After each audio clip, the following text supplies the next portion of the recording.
We see work happening on a big building. Two men are discussing some delays. The boss, John, is upset about it. Soon after, he is in his car, listening to the radio about a comet from space that will pass near Earth. He gets to a quiet neighborhood and walks up to a house, feeling unsure about going inside. He walks into a room where he sees a woman on a treadmill. That's Ally, his wife. They have an uncomfortable talk about their child, Nathan, and his birthday party that is coming up. The son comes home and is happy to see him. They go to his room and talk about a drawing he made of a comet called Clark that is coming soon. While they are lying on the bed, it is shown that the boy has diabetes. They discuss John being away from his mom. Later, the three of them are in a living room listening to news about the comet. A space object is flying quickly towards Earth and has lots of ice chunks following it. That night, he moved back into the house and took a guest room. The next morning, a dad is listening to the news about the comet again. They say parts of the comet will land on Earth, but there's no need to be concerned. As he's cleaning the grill for the party, Ally comes in and tells him to go to the store for a few things. He takes his son with him, and when they get to the parking lot, everyone is looking up at the sky. They see the comet getting closer. While shopping in the store, John receives a special alert on his phone from the president, followed by an automated phone call. No one else in the store is getting this alert. He is told that he, his wife, and his son have been selected to move to a temporary shelter. The same warning appears on the TV at home, but Ally doesn't notice it. John hurries out of the store with his son. While they are driving home, he notices military trucks and airplanes heading in the opposite direction. When they get home, everyone is already there for the party. John talks to Ally in the kitchen and asks her if she got the same message. She ignores him, thinking he's only joking, but he tells her about the soldiers he saw on the way and is worried about what's happening with the comet. They both return to the living room, where everyone is watching the news and waiting to see the comet hit the Atlantic Ocean. No one is scared when a picture of the piece appears on the TV, and the kids start counting down. When they get to the spot, waiting to see a splash in the ocean, nothing happens for a minute. There was a small earthquake, and John stepped outside his house. He saw a group of birds flying away when suddenly a strong wave of energy came and hit him, which he also felt inside the house. He comes back in, and everyone is afraid, still paying attention to the news. The news reporter says that something happened in a city in Florida and it caused a big shockwave that people felt far away. The city was entirely ruined. As the news shows a video of the comet hitting, people are worried that more pieces might fall to Earth. John receives another presidential alert. The message plays on his phone and the TV so everyone can read it. No one else is receiving the same message, which says that John can only take his family to the shelter. He receives the security code on his phone to board the plane. The others run away in fear. John and Ally are getting ready to leave and are anxious about having enough insulin for the boy. The child is asking about his grandpa. Ally is making food and paying attention to scary news. Meanwhile, John goes to get Nathan, who says the sky is on fire. As they leave the driveway, they notice that none of their friends received the same message. One of the neighbors tells the family that the news says a big piece of a comet, called Planet Killer, will hit the Earth in 2 days. As they are leaving, another neighbor runs up to them and asks if they can take their daughter. John says no, and they leave in the car arguing about how even if they had taken her, she might not have been allowed at the airbase. Later, while they are driving, they see people taking things from the stores. Suddenly, they hit a big traffic jam on the highway, so John decides to go the other way on a side road. They're listening to the news on the radio, which says there have been more crashes and more are likely to happen. These could destroy whole cities or even lead to extinction. They get to the airbase with soldiers protecting them. A crowd of people is standing near the doors because they can't go inside. The family moves through the crowd and gets in with the barcode they got. When they go inside, they get wristbands to identify themselves and are asked to put all their belongings into one small bag. They suddenly notice that Nathan's insulin is missing, so John goes to get it from the car.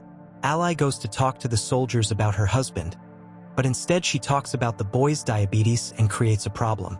She was taken to a higher-ranking officer who tells her that someone with a long-term illness can't be on the plane. Ally tries to explain her situation, but she is refused. She and her son are taken out of the base. John returns and walks toward the airplanes, searching for them, not knowing what is going on. He gets on one of the planes that is about to leave and tries to contact Ally, but he is unable to. One of the people on the plane sees the insulin and informs him about the rules for people with long-term illnesses. John gets scared and asks to get off the plane. Then, suddenly, the base is attacked and people start shooting at the military. The plane that John was getting off has a fuel leak, so he tells everyone to leave and runs away. The plane blows up and sets off a series of events. John learns that his family has been turned away while he and another person are already back at the car. Nathan doesn't have much insulin left. There's a lot of confusion in front of the base, so John takes some time to get back to the car. When he arrives, he sees a message from Ally saying she's taking Nathan to her dad's house.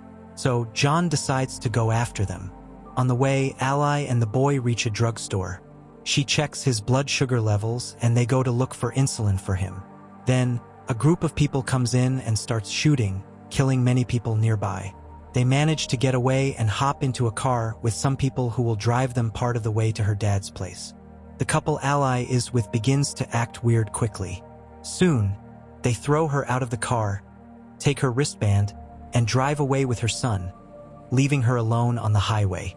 At the same time, John is lucky to find her in the north too. Inside the truck, John talks to a man named Colin. Colin says they are going to Canada, where the driver knows someone with a plane that can take people to shelters. The military has set up these shelters in Greenland. The man tells him to look for his family and come to Canada so they can also get on a plane. One of the people in the truck sees John's wristband and demands that he give it to him. When John says no, a big fight breaks out. The fighting makes the truck spin and crash, throwing the people in the back out. The fight goes on and John ends up killing the man. Colin dies in the accident. Meanwhile, Ally gets a new ride to the base where the people who took Nathan are going. He is still seen riding with them when they arrive at the airport. At the first stop, when they show their wristbands, the boy tells the soldier that those people are not his parents. The soldier then has them taken away and brings the boy inside. Later, Ally arrives and searches for him, moving from one place to another and from one medical area to another. She finally finds him, and she is told that he has received insulin. The nurse says she will help Ally get a military truck to her father's city and will give her medicine for Nathan. John sneaks into a house to find some water and food. He looks at the news right away and sees that the biggest effects are expected in less than a day. He finds the keys to the family car and drives to Ally's dad quickly. He sees him playing cards with his friends and asks about his daughter. They choose to forget their disagreements and team up to find her and Nathan. While this was happening, they got to a gas station and called home. John and her dad went to get them, and now the family is all together again. They all return to the house and find out that what John said about the shelters was correct. He persuades Ally to go to Canada and take a chance, so they get ready for the trip. Sadly, they can't get Ally's dad to come with them. Suddenly, a huge part of the Comet crashes down close by, making them leave right away.